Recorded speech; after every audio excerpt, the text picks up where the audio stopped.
afternoon, everybody, wherever you may be. It's me, Coach Terry, back for another episode of the Coach's Corner, where we speak to experts, coaches, trainers, people in all fields about many different subjects.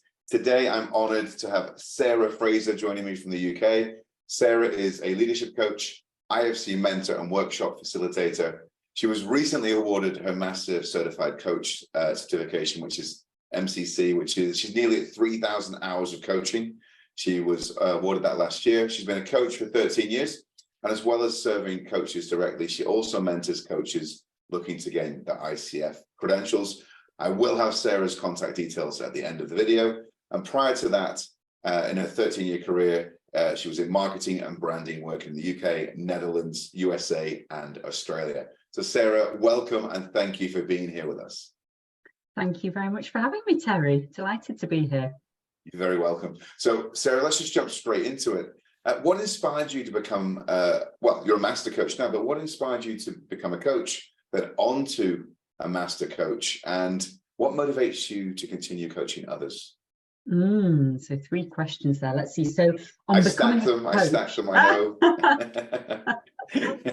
Not to worry. Let me just see if I can remember what you've asked me. So yeah, on becoming a coach, I'd had this 13-year career in marketing and branding, climbing the corporate ladder, getting to director level, all looked brilliant on paper.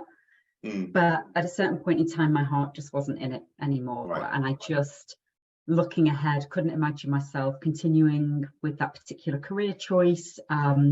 So I went and got some coaching myself to start trying to figure out, well, what do I want to do then? And the more I got involved with coaching, the more I loved it and thought, oh, actually, maybe this is something for me. So long story short, but I decided to quit my job, build my business plan, and launch myself as a coach 13 years ago. So that was kind of the little bit of a catalyst for me to go and do something different with my life. And I don't regret a single moment of it, I have to say. And then in terms of the Master Certified Coach, I have always been working for myself as a coach. Right. I have my own company, Happiness Express Coaching. And with that, it means that you don't have a boss, right? There's nobody giving you an annual performance review or saying, hey, you could stretch further. Why don't you set these as objectives for the coming year? You can reach on. So there's nobody doing that. So we have to be very self-motivated as coaches if we're going to continue learning and growing. Right. And it was just the obvious next step for me. I was kind of curious, what level am I actually coaching at? We get feedback from our clients in terms of how well a session has resonated, what changes they've managed to make. But there's no sort of peer comparison really with coaching, so for me, going for the Master Certified credential was very much about understanding, well, where am I actually operating? What level am I actually operating at in relation to the industry? And the ICF, the International Coach Federation, is the global standards bodies. There are other standards bodies out there, but it's the one that operates truly internationally. And obviously, having lived overseas a lot, that was important to me as well. And coaching is a self-regulated industry, right? In theory, anybody can go get a business card printed up with the word coach on it. Indeed. But my own sense of integrity, I suppose, told me, no, I want to go and get aligned with a coaching body so that I'm also performing to a certain standard, I'm following a code of ethics, and it just really brings in that professionalism. So, it was about stretching me, but it was also about going for the Master Certified Coach. But it was also about stretching me in a much broader context of what good coaching, what great coaching is actually defined as. And then what else? You asked me about what motivates you, what keeps you going? Yeah, I mean, I'm sure you probably have the same with your coaching, and a lot of coaches go into it for this reason, and that is that it is just so rewarding. And it's not only helping clients through big transformations. Sometimes it can be the small changes, small little simple shifts that just creates healthier mindsets, more positive mindsets, more effective behaviors. and then as a result, a better experience of life, actually.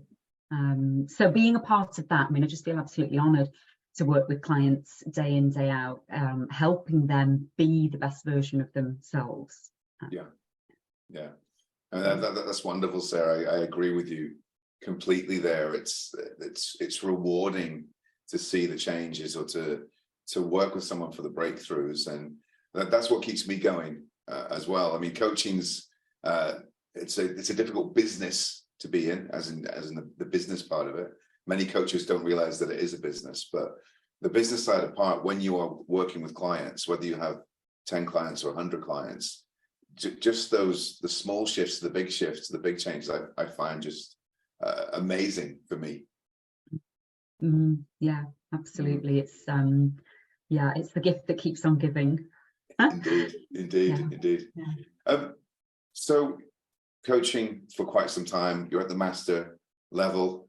What are some of the common misconceptions that come up when you're speaking with new clients, or even current clients, and how do you address them?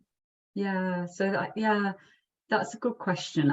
I mean, we will often, as coaches, talk about the difference between coaching, mentoring, therapy, let's say, right? And so that in that kind of initial contracting stage with a client, it's really important that they understand that coaching is predominantly what we call non-directive. So it's not about giving advice. It's very much about, like I often describe it as, I'm holding a space for my client to do their best thinking. Wow. Rather than me give them my thinking.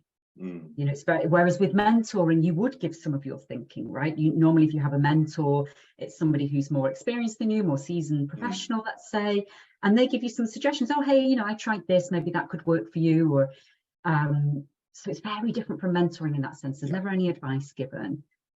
And it differs from therapy in the sense that therapy is very much about looking backwards, like what happened? Why am I the way that I am? What happened in my past? What was the root cause? So there's a lot of like looking back and analyzing, whereas with coaching, it's very present to future focus. So it's kind of, who am I today, or where am I today, and who or where do I want to be in the future? And it's very much that forward-looking activity. And we might look into the past, but only really if it serves moving forwards. So, for example, if a client brings in a decision that they need to make, let's say, I might ask, well, when have you made a similar decision in the past? And then, okay, well, what did you learn from that you could apply here? So it's briefly dipping into the past in order to inform and guide the future. So that's one thing, kind of those differences between coaching, mentoring, therapy. And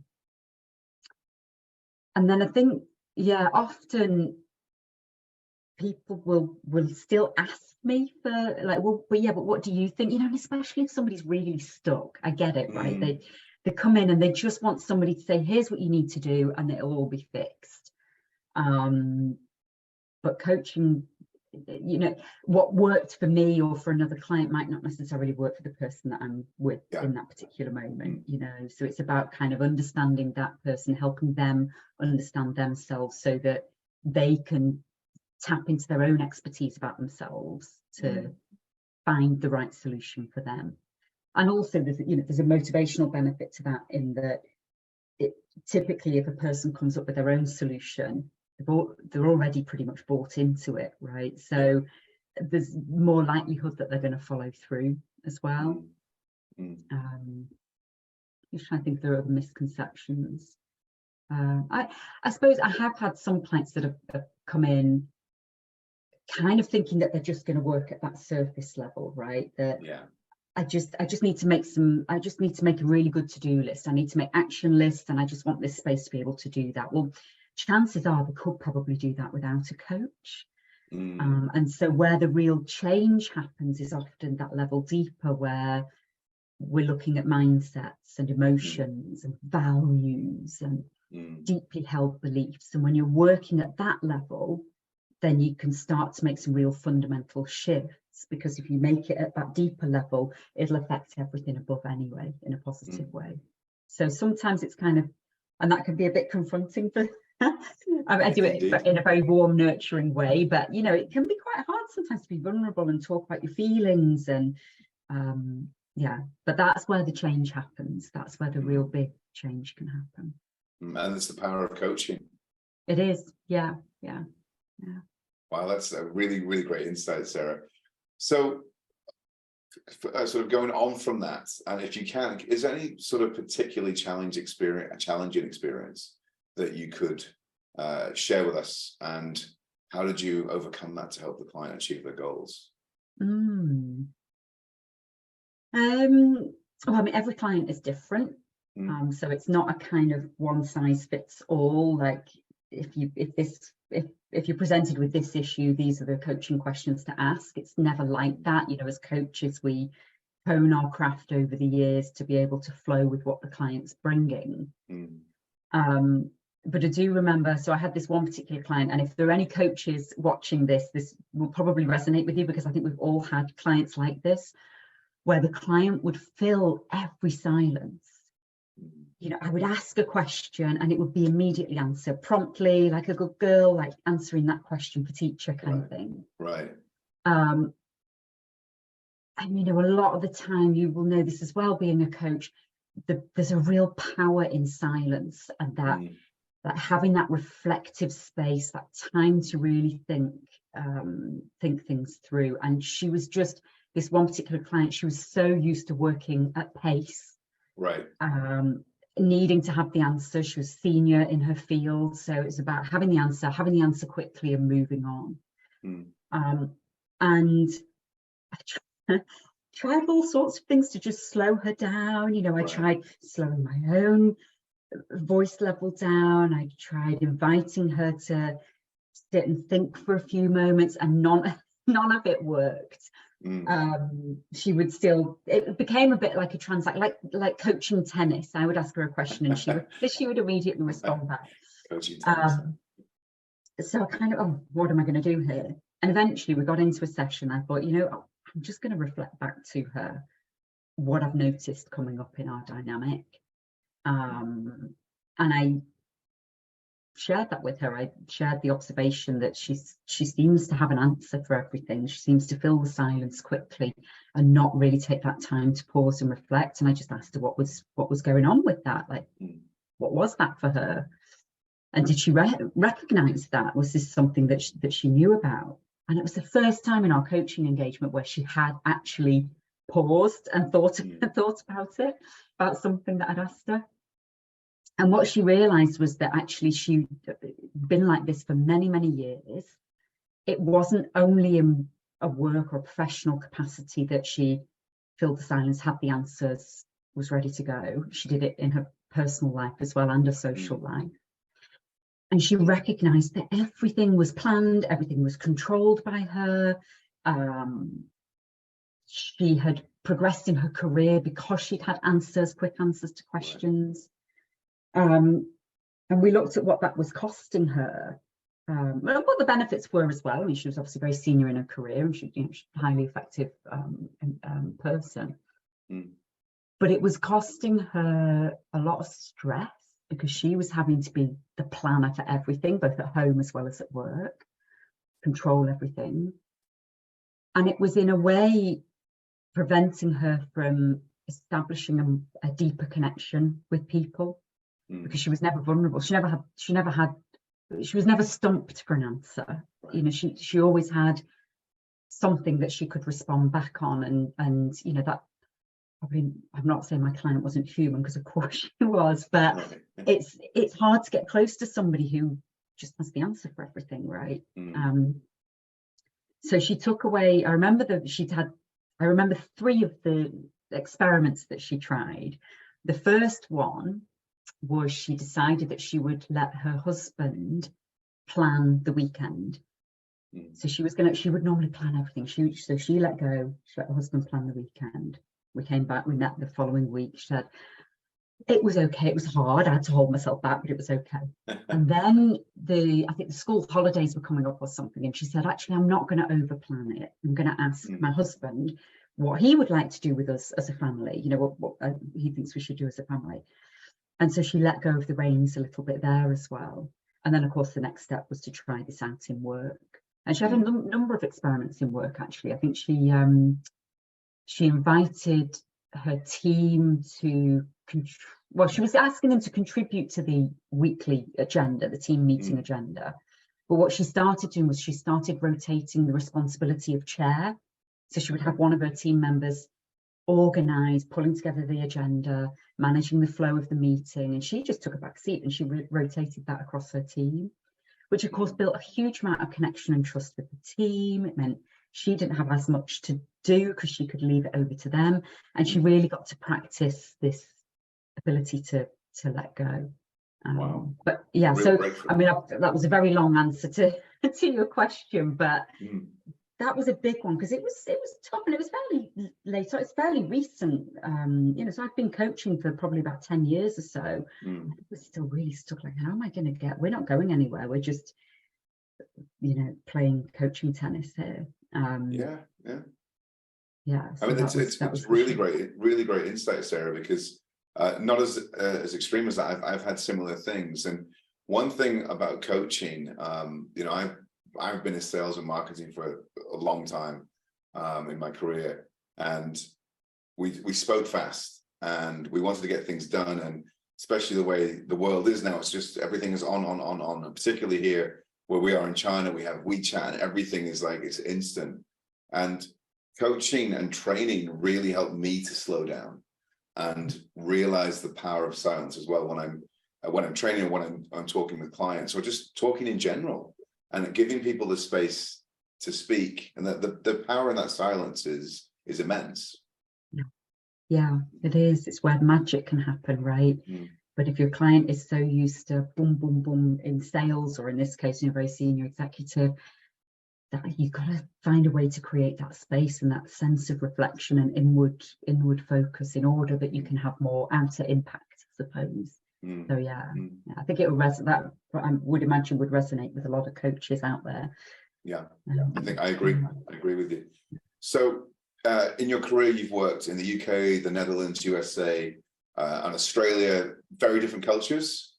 How do you approach coaching clients from different cultural backgrounds? Maybe there's language barriers or other barriers. How do you cope with that?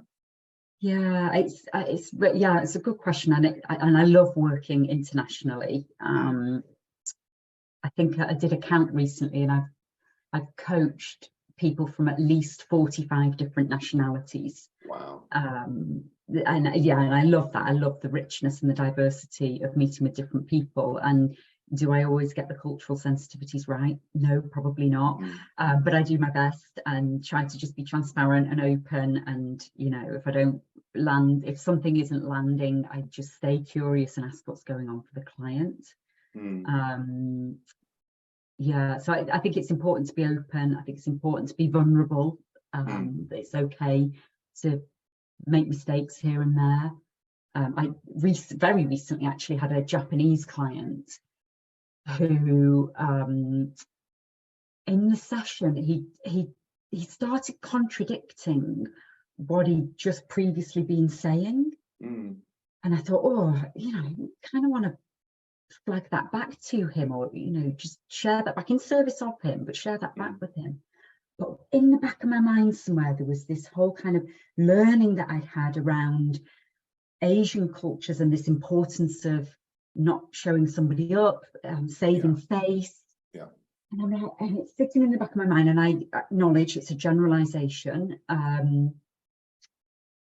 And then I remembered that when we'd contracted together at the beginning of the coaching engagement, and I'd asked him, what sort of a coach do you want me to be? Do you want me to be warm and nurturing and supportive on one end, or challenging and provocative and light a fire under you at the other end, right? You know, there's this kind of spectrum that we can flex in as coaches.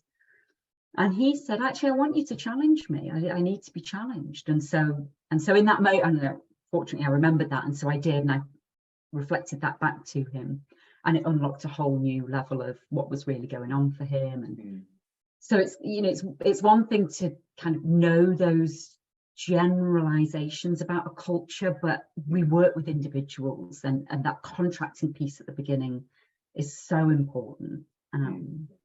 So that's what I would say about, you know, just a little example of a cultural difference. And then I had a language one recently. This wasn't in a coaching session. This was in my capacity as a mentor. So I mentor coaches for them to get their ICF credentials. So there's like a 10-hour mentoring piece that the ICF require you to do if you want to go for an ICF credential.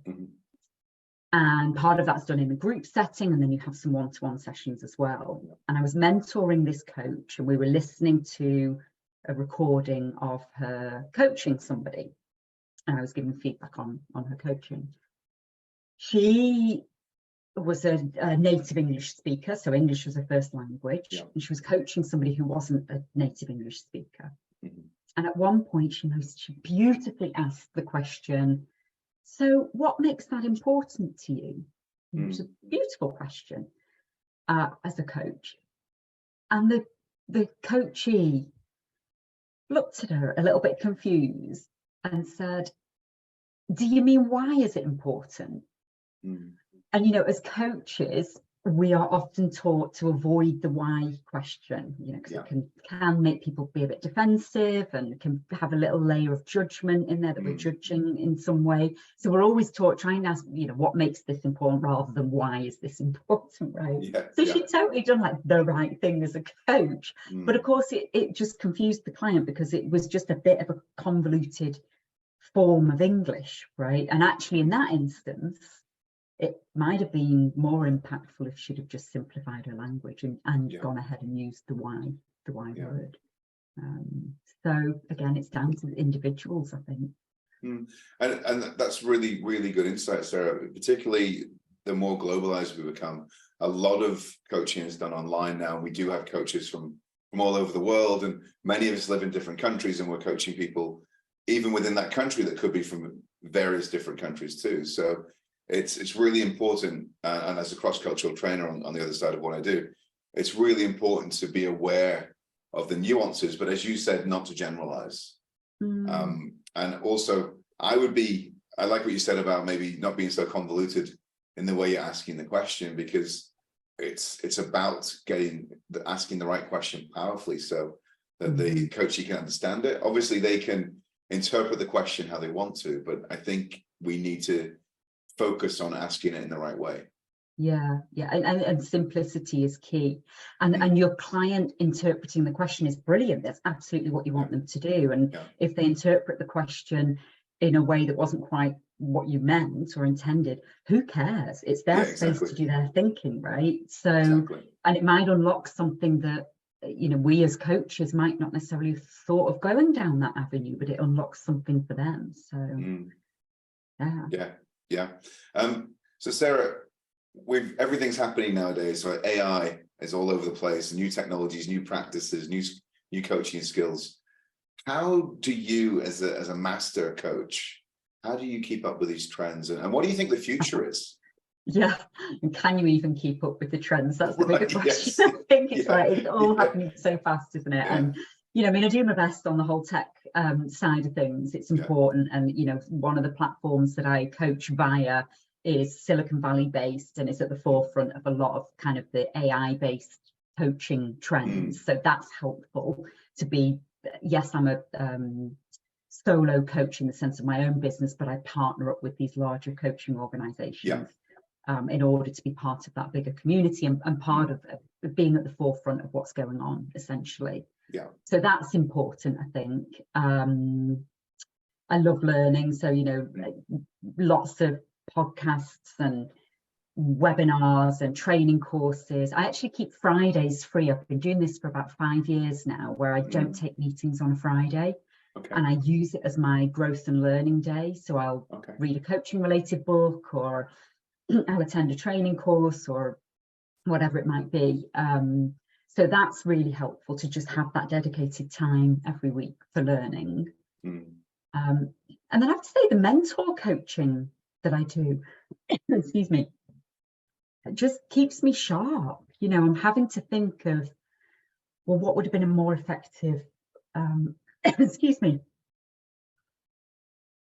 little frog in my throat.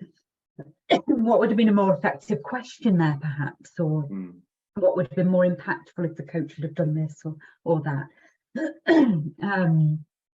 I'm also in a peer coaching group, so there are a group of 6 of us. We meet once a month. We talk about things like ChatGPT and AI, and then other things. You know, what's going on in the world of coaching. We coach each other, so get some practice in there.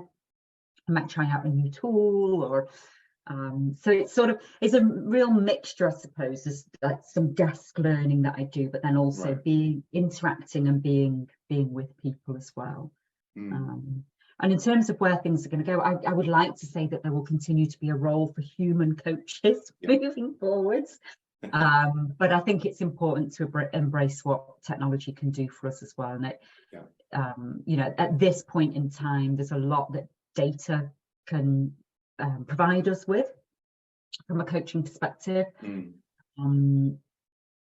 Yeah, so I think it's a watch this space, really, as to where it's all going to go.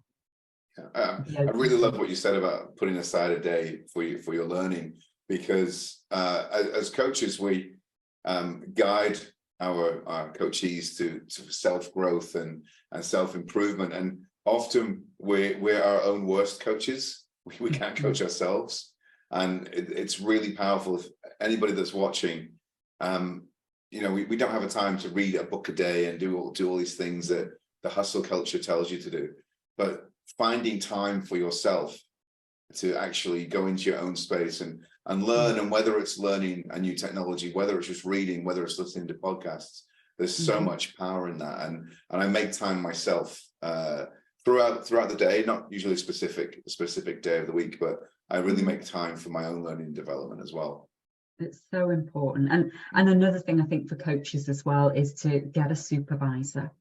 Get some supervision. You know, it doesn't have to be every month. It can be 4 or 5 times a year, something like that. But go meet with a supervisor so that you can take some of those, in full confidentiality, of course, but take some of those more challenging coaching scenarios that you've experienced, so that you can unpack them and really grow as a coach. So supervision is important, and then mentoring is a bit different, because that's really about having somebody observe your coaching, and that's super helpful as well. I mean, gosh, the amount of mentoring I had for my MCC was incredible, but it grew me incredibly as a coach. That whole learning process was really expanded my capabilities as a coach. Well, I mean, indeed, I mean, Sarah, you were my mentor for my PCC, and some of the things that you saw that I was like, wow, I wouldn't even thought of that. It's immensely powerful. And if anybody's looking for a mentor, Sarah's contact details will be at the end of our video today, and I do encourage you to reach out to her. Yeah, thanks for that, Terry. No, of course. So, Sarah, what do you think is the most powerful coaching question? And I know it depends on scenarios, but what's your go-to coaching question for any coaches out there who just may be starting out? Oh, goodness. You weren't expecting that one, so there you go. That's all right. You know, working on the fly. Yeah. Oh, it's really hard because I'm not a believer in go-to questions. Okay. But I think what else is pretty powerful. Okay. What else? Because it shows curiosity. It demonstrates a belief in the resourcefulness and the creativity of the client. It suggests possibilities beyond what they've maybe already thought about. So yeah, off the top of my head, what else? It's a great question. Really? Okay. I was just about to answer the question, actually. Oh, there you go. Told you. I was actually, I guess, wow, this is a great session. It got you thinking, though, right? It did. It did. I'm going to look back at the video later, and I think my eyes were up to the one side thinking, you know. The power of coaching. So Sarah, thank you so much for being with us this evening. Well, your morning, my evening. I will add your contact details to the end, but what's the best way for people to get in touch with you? Yeah, so my email address is Sarah, that's with an H, so SARAH at happinessexpresscoaching, all as one word.com. So email is one of the best ways. I'm Sarah J. Fraser for LinkedIn. So yeah, please do connect with me on LinkedIn. I would love to have some connections there with the folks that have listened to this. Yeah, and thank you so much for having me, Terry. Really my pleasure. My pleasure. Again, thank you, Sarah Fraser from Happiness Express Coaching, for being on this episode of the Coach's Corner. Sarah is a leadership coach, ICF mentor, workshop facilitator, MCC. So that's nearly 3,000 hours of coaching that Sarah has. And also, we're very happy to work with you, mentoring you towards any credentials. So again, Sarah, thank you so much, and enjoy the rest of your week. Thank you. You too, Terry.